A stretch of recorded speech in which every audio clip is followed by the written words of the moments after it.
Et donc cet après-midi, on va vous présenter à nouveau à 4 voix le second projet que le Premier Cri a facilité cette année. Donc vous avez participé à ce premier projet qui était sur la communication entre professionnels. Et donc on a mené un autre projet avec Milleforme. Donc Dominique va vous présenter ce que c'est que Milleforme plus en détail. Mais c'est en 3 ou 4 mots, c'est un centre d'initiation à l'art pour les 0-6 ans qui est à Clermont-Ferrand. Et qui était donc sur la médiation culturelle et artistique des tout-petits. Et donc ce projet, il a été mené par tout le collectif Premier Cri, dont Norbert, qui est avec nous, et Flora. Donc pour vous resituer un peu le contexte, et ben on va commencer par une présentation de Milleforme.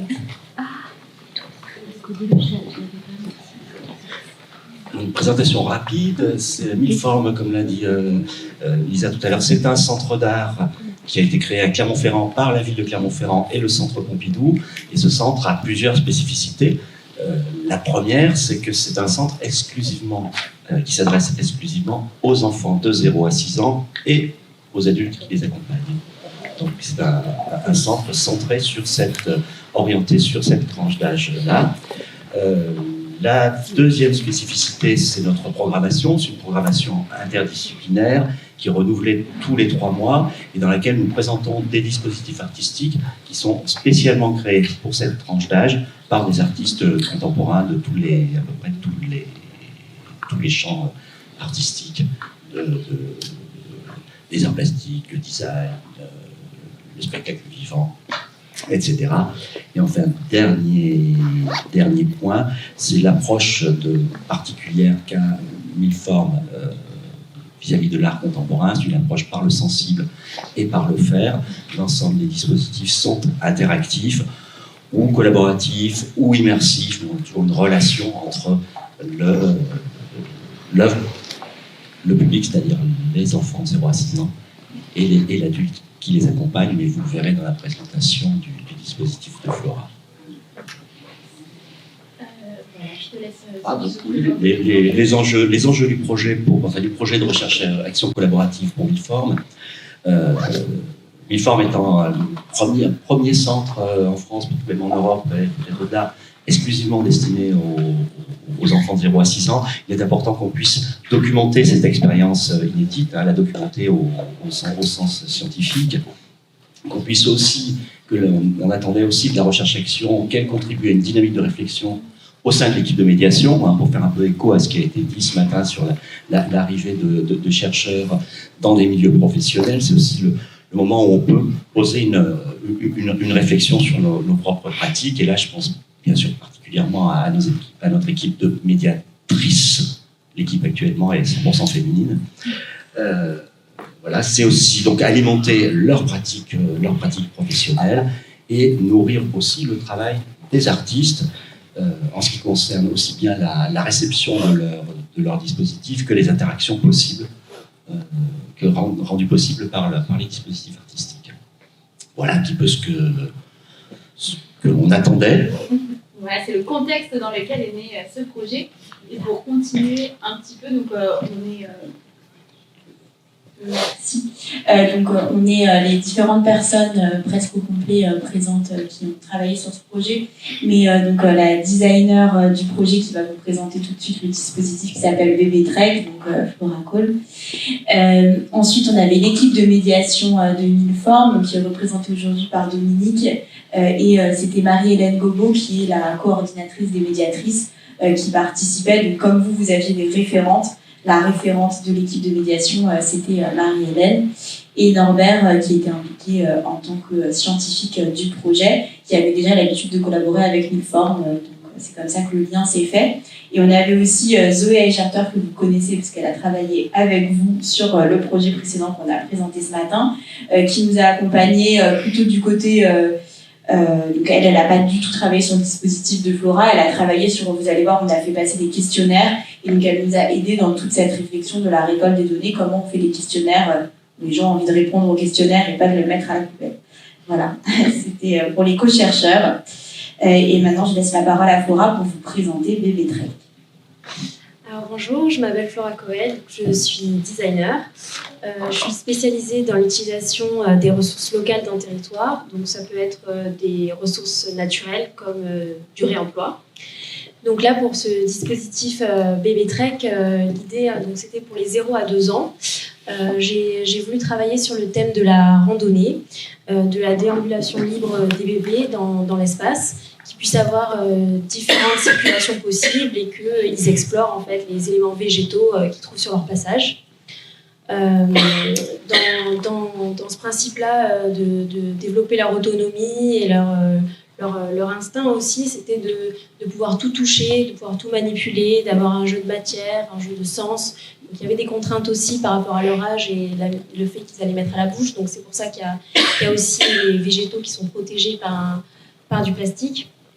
Donc le principe des matériaux était de les récolter dans la nature au moment, à une certaine saison, au moment de la production.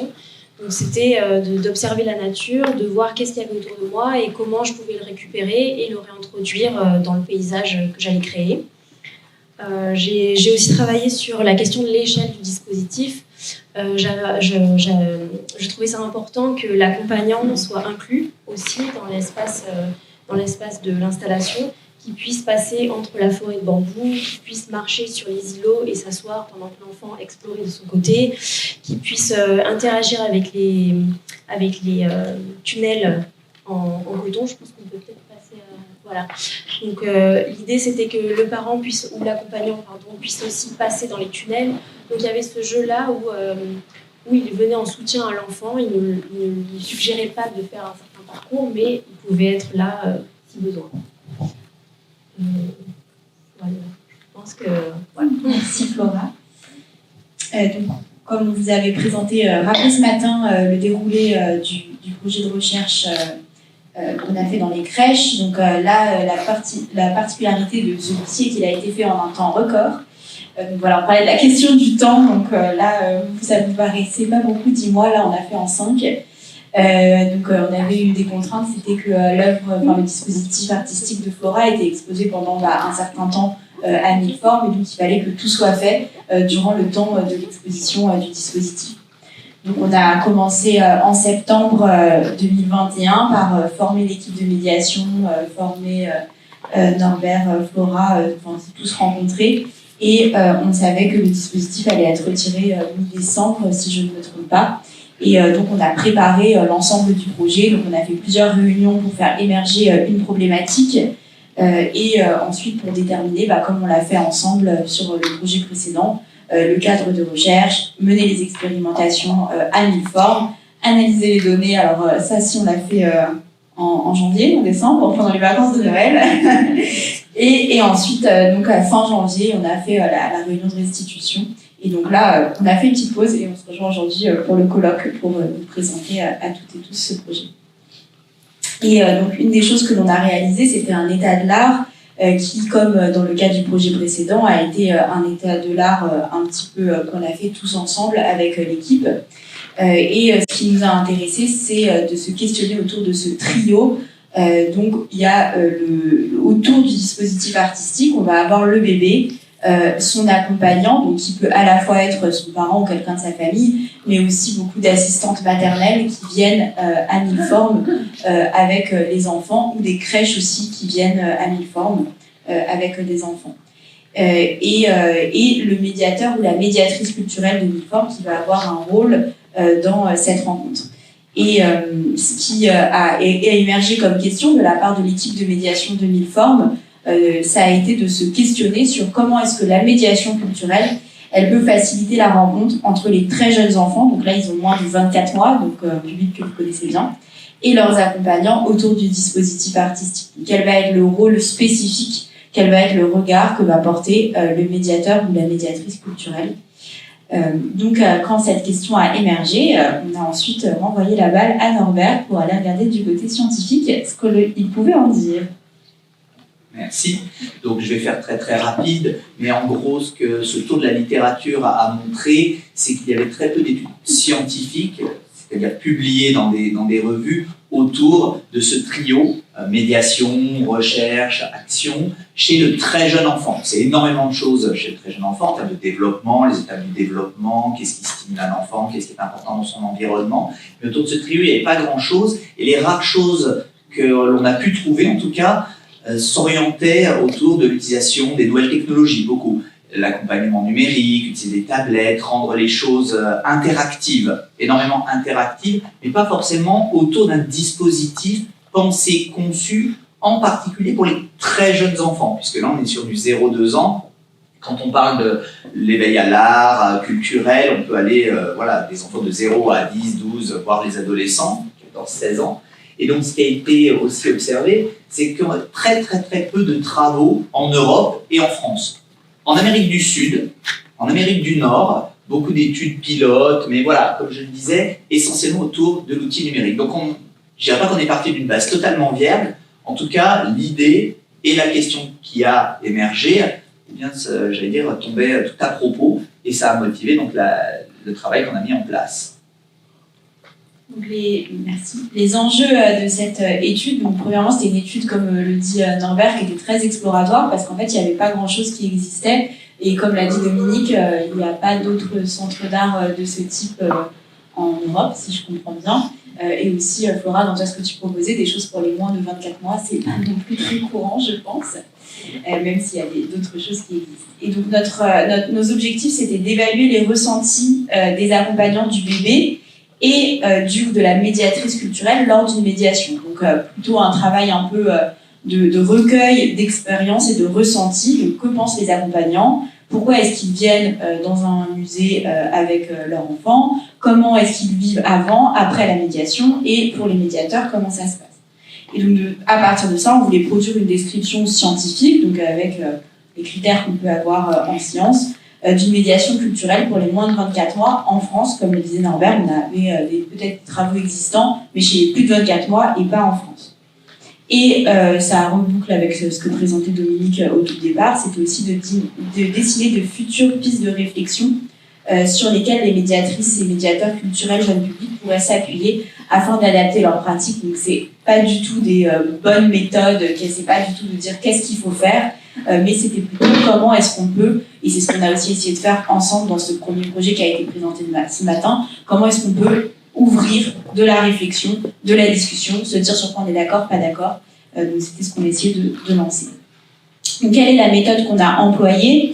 On a d'abord mené, c'est Marion qui s'en est occupée, un entretien avec Flora pour savoir un peu quelles étaient ses intentions en tant que designer dans la création de Bébé Trek. Et donc Flora nous a partagé tout à l'heure ses intentions. Et ensuite, on a développé, donc là c'est surtout Norbert qui était derrière, donc un questionnaire qui était diffusé aux accompagnants en arrivant. Donc quand ils arrivaient à Milleformes, l'équipe de médiation de Milleformes a été super. Et donc aller accueillir les parents en leur donnant les accompagnants en leur donnant une enveloppe avec le questionnaire qu'ils devaient remplir. Ensuite, il y avait une médiation, donc ils participaient avec le bébé à la médiation autour de Bébé Trek. Et quand ils ressortaient de cette médiation avec Bébé Trek, les médiatrices culturelles de leur côté, elles allaient remplir aussi un petit questionnaire pour dire comment ça s'était passé. Et les accompagnants, ils allaient re-remplir un questionnaire pour à nouveau dire comment ça s'était passé. Et donc ça, ce sont les questionnaires qui avaient été développés, donc comme je vous l'ai dit, avec l'aide de Zoé Eigerter. Donc vous les voyez, il y avait un questionnaire avant pour les accompagnants uniquement, et 2 questionnaires après, un pour les accompagnants et un pour les médiateurs et médiatrices. Pour les médiatrices, il n'y avait que les médiatrices.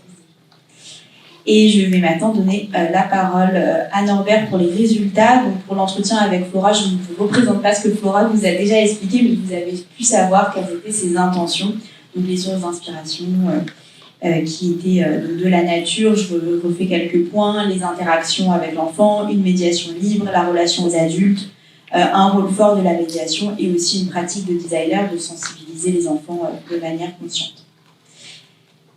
Et maintenant, je laisse la parole à Norbert. Les résultats, je ne vais pas vous abreuver, vous assommer de graphiques et d'informations. Je vais ouvrir les résultats sur 2 informations positives.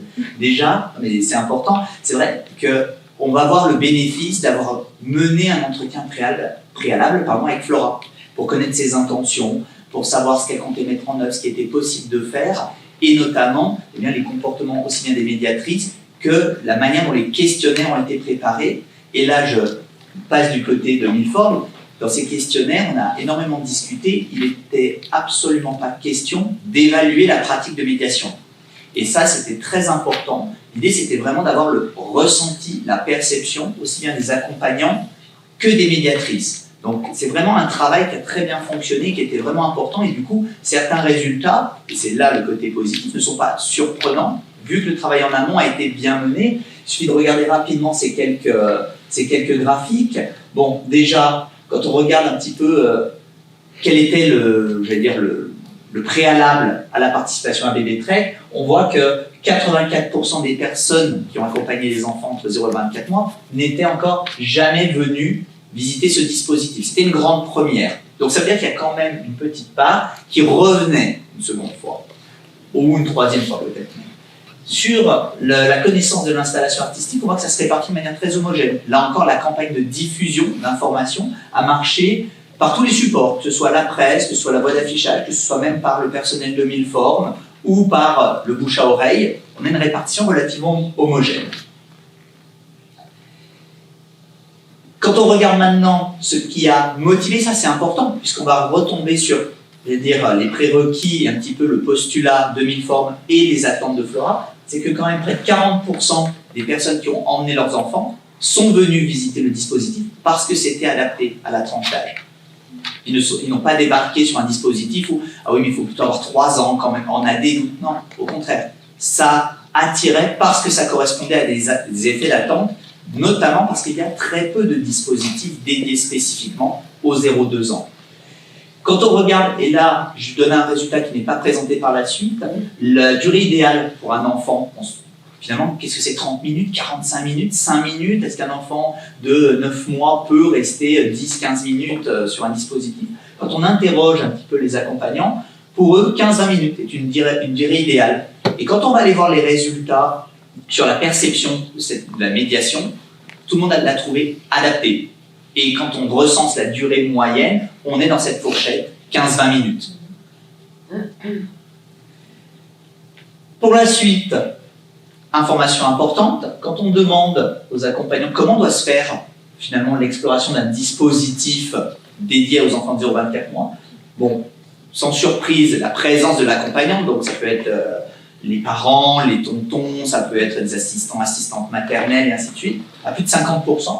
Mais on voit quand même qu'un tiers compte sur la présence ou l'acte de médiation, ce qui n'est pas quand même à négliger, et une infime partie laisserait ou pense qu'il faudrait laisser l'enfant explorer seul. Donc ça donne des indications assez importantes sur le positionnement de l'adulte, si on globalise tout ça. Si on regarde de l'autre côté, l'installation doit principalement faire quoi? Et là, le travail qui a été mené avec Flora est important, puisque qu'est-ce qu'on voit? Eh bien qu'à un tiers, le mélange des formes, des couleurs, des textures est un argument important. On a un dispositif dédié aux 0-24 mois. Qu'est-ce qui va être important pour les parents, pour leurs enfants? C'est qu'ils puissent explorer des choses nouvelles. C'est également qu'on sollicite le toucher, la motricité, qu'il se passe des choses. Et qu'au final, qu'il y ait une histoire, qu'il y ait de la musique, c'est pas que ça n'est pas utile, ce n'est pas un critère fondamental pour que l'enfant, finalement, puisse apprécier ou découvrir, explorer un dispositif artistique. Donc ensuite, c'était le moment de la médiation, pour vous remettre un peu dans le contexte expérimental, et donc pour vous dire la médiation, donc comment est-ce que ça se passait, parce qu'on a présenté le dispositif, mais peut-être moins la médiation, donc comme tu l'as dit, c'était 15-20 minutes. Une petite spécificité qui a été une surprise au moment où on a créé les questionnaires, c'est qu'en fait, plusieurs familles ou plusieurs groupes d'accompagnants bébés pouvaient être reçus en même temps. Donc on allait jusqu'à 4 groupes, si je ne me trompe pas. Donc on pouvait avoir plusieurs enfants et, par exemple, une famille, une assistante maternelle et des enfants. Donc il y avait plusieurs personnes qui pouvaient participer. Il y avait à chaque fois une seule médiatrice qui était impliquée et qui allait raconter une histoire. Donc il allait raconter une histoire autour de Bébé Trek, qui allait en fait inciter le bébé et son accompagnant, ou les bébés et leurs accompagnants, à découvrir Bébé Trek. Donc voilà, c'est comme ça que ça se déroulait, avec aussi un peu de temps d'exploration libre. Et donc, comme on vous l'a dit tout à l'heure, après ce temps de médiation, on revenait embêter les gens avec notre questionnaire, et donc on va vous présenter maintenant les réponses. Merci. Bon, la bonne nouvelle, hein. Comment avez-vous trouvé l'installation artistique Bébé Trek? À 91% conforme aux attentes. Alors c'est important parce que dans les attentes, elles peuvent être nombreuses chez les parents. Est-ce que c'est pas dangereux? Est-ce que ça va être sympa? Est-ce que l'enfant va être détendu? Donc ça correspondait, donc ça veut bien dire que le dispositif qui a été aussi élaboré en amont répondait à des problématiques qui sont communes à de nombreux parents. Le graphique le plus éloquent, il est là, enfin il n'y a pas grand-chose à dire. En tant qu'accompagnant, comment qualifieriez-vous votre expérience? À 100% agréable. Alors, est-ce qu'il y a un effet de non, peut-être c'était pas bon si on revient, si par hasard on découvrait que... Non, il y a très probablement une part de on va pas critiquer, etc. Mais quand même, le score aurait pu être à 80-85% avec des gens qui anonymement, parce que ça c'est important, c'était anonyme, auraient pu dire non, il y a des choses qui m'ont déplu, c'était pas terrible, ou aurait pu même mettre des notes, comme sur les bulletins de vote, on rajoute un petit commentaire. Mais non, ici, au moins, on est à 100% de satisfaction, c'est rare, autant le souligner. La fameuse durée de médiation dont je vous parlais, quand on posait la question sur la durée idéale, qui était de 15 à 20 minutes pour les accompagnants, à plus de 80%, celle-ci a été jugée adaptée, et quand on sondait, quand on demandait aux médiatrices la durée moyenne, on était dans cette fourchette de 15-20 minutes. Vous voyez que trop longue, très peu de parents, trop courte, alors il y a des parents qui sont exigeants, qui mettaient des fois des petites notes, si ça avait duré 20-25 minutes, ça aurait été bien. Là, on avait des activités, des actes de médiation qui étaient aussi dépendants des groupes qui étaient reçus. Le temps de participation, cette fois-ci, quand on demande aux médiatrices, je vais généraliser aux médiatrices, puisqu'il n'y avait que les médiatrices, sur leur perception. Ça, c'est important parce qu'il y avait cette question de qu'est-ce que les accompagnants perçoivent et qu'est-ce que les médiatrices perçoivent de l'acte de médiation. Eh bien, quand on leur demande aux médiatrices, elles ont trouvé que la participation des accompagnants était appropriée. Le temps passé à participer à l'acte de médiation était approprié, pratiquement 100%. Bon, des fois trop long, toujours cette petite part de personnes qui trop long, trop court, mais là on est vraiment dans l'approprié. On commence les graphiques un peu plus barbares, mais je vais essayer de faire simple et rapide. On avait des questions qui étaient communes aux accompagnants et aux médiatrices dans la phase après. Ce qui nous a permis de recouper les perceptions des uns et des autres et de comparer ça. On a fait des analyses extrêmement simples et basiques, qui sont des corrélations. On n'apprend pas forcément énormément de choses, mais ça nous donne des pistes, des indications sur est-ce que les perceptions des uns et des autres étaient convergentes, divergentes. Est-ce qu'il y a des choses qui ont été perçues par les uns et pas par les autres? C'est exactement ce que ces graphiques vont vous montrer. Donc quand on compare accompagnant, médiatrice sur la participation de l'enfant, la conclusion est là, corrélation très élevée, c'est-à-dire qu'ils ont tous, accompagnants comme médiatrices, observé que la participation de l'enfant était plutôt active et spontanée. Il y avait d'autres formes, active, sollicitation de l'enfant, active, sollicitation de l'accompagnant, mais on voit que les deux groupes, médiatrices et accompagnants, sont d'accord pour dire que c'est surtout actif et spontané de la part de l'enfant. C'est lui qui allait chercher, c'est lui qui sollicitait. Là encore, quand on compare les accompagnants et les médiatrices, à nouveau une très forte corrélation, 1,80, c'est-à-dire que ça converge dans la même direction, sur les éléments disponibles, sur lesquels avez-vous trouvé les enfants les plus à l'aise. Et ce qui est intéressant, c'est que, et je dirai un mot là-dessus à la fin, que sur l'item 4, l'item 5 et l'item 6, il y a une vraie convergence. Et pourquoi c'est important? Ça veut dire que les regards, aussi bien des accompagnants que des médiatrices, se portent vraiment sur l'enfant. Qu'est-ce qu'a fait l'enfant? Et c'est important, pourquoi? Parce qu'on va voir par la suite que l'accompagnant, finalement, ne regarde pas vraiment ce que fait le médiateur. Alors qu'à l'inverse, on va voir que la médiatrice observe ce que fait l'enfant, mais également l'accompagnant. C'est celui-ci. Merci. Donc, parmi les éléments disponibles sur lesquels pensez-vous que l'accompagnant est le plus intervenu? Là encore, très bonne corrélation, c'est-à-dire l'accompagnant dit « moi, j'ai agi le plus sur cet élément, et le médiateur a généralement confirmé cette perception. En effet, le parent a passé le plus de temps sur cet élément. Donc, il y a de la convergence à nouveau. Reste le dernier graphique qui lui montre qu'il n'y a pas de corrélation. Le point 24 montre que ça ne converge pas. On voit que c'est un peu plus chaotique, les barres sont plus basses, et on voit qu'il y a des écarts peut-être plus conséquents. Sur quel élément pensez-vous que le médiateur est le plus intervenu? On a le point de vue du médiateur, de la médiatrice et du parent, et on voit qu'ils ne sont pas raccords. Ils ne sont pas raccords, c'est-à-dire qu'en fait, L'accompagnant, c'est un peu notre hypothèse, n'a pas observé ce que faisait le médiateur, il a observé l'enfant. Alors qu'on a vu juste précédemment que la médiatrice pouvait avoir le regard sur ce qu'avait fait l'enfant et là où il avait perçu que l'accompagnant passait le plus de temps. Merci Norbert. Et donc pour un petit peu mieux comprendre ce qui s'était passé, comme on l'a fait avec vous aussi, d'ailleurs on a continué à le faire ce matin, c'était sur les résultats que Norbert vient de vous présenter. On a fait la même présentation de ces résultats avec toute l'équipe de médiation 2000 formes. Et on a aussi mené, donc c'est Marion qui a mené des entretiens avec les médiatrices pour savoir un petit peu comment est-ce qu'elles avaient vécu cette expérience de médiation autour de Bébé Trek. Et donc, ce qu'elles nous disent, ce qui pour elles était le plus important, c'était la création d'une relation avec les accompagnants. Et donc, ce qu'elles ont noté, c'est qu'il y avait une interdépendance entre les deux adultes, donc le côté accompagnant et le côté médiateur, médiatrice, autour de l'enfant. Et donc, les deux adultes allaient venir se compléter pour être dans l'accompagnement de l'enfant. Malgré tout, et c'est ce qu'elles ont rapporté un peu comme leur difficulté, c'était ce défi dans le positionnement durant la médiation. Donc une crainte du sentiment de jugement de la part des accompagnants. Donc peut-être que vous pouvez parfois ressentir, vous, dans vos métiers, auprès des parents. Donc là aussi, c'était savoir comment est-ce que je prends en charge cette médiation, comment j'accompagne l'enfant devant son parent. Et donc il y a une des solutions proposées, c'était la mise en scène de la médiatrice. Donc c'est pour se sentir à l'aise dans son rôle de médiatrice. Et c'était pour ça que je crois que vous avez créé l'histoire qui n'était pas là au départ. C'était que plutôt que de pas trop savoir qu'est-ce que je fais, et ben en fait je vais me mettre un peu dans un jeu, une mise en scène, un jeu de rôle. Et donc je vais venir raconter une histoire, ce qui va permettre de me sentir plus à l'aise et de créer aussi du dialogue avec les accompagnantes qui avaient un rôle dans cette histoire. Et donc ça permettait une médiation guidée tout en laissant le bébé relativement libre aussi. Donc le laisser explorer par lui-même. Donc c'était des choses qui étaient importantes pour les médiatrices, que l'enfant puisse être libre dans son exploration. Et aussi par Flora, donc ça allait tout à fait, bon, voilà, ça revenait avec ce qu'on a vu, avec ce que toi tu avais comme intention, Flora. Petite conclusion, Norbert, je te la laisse.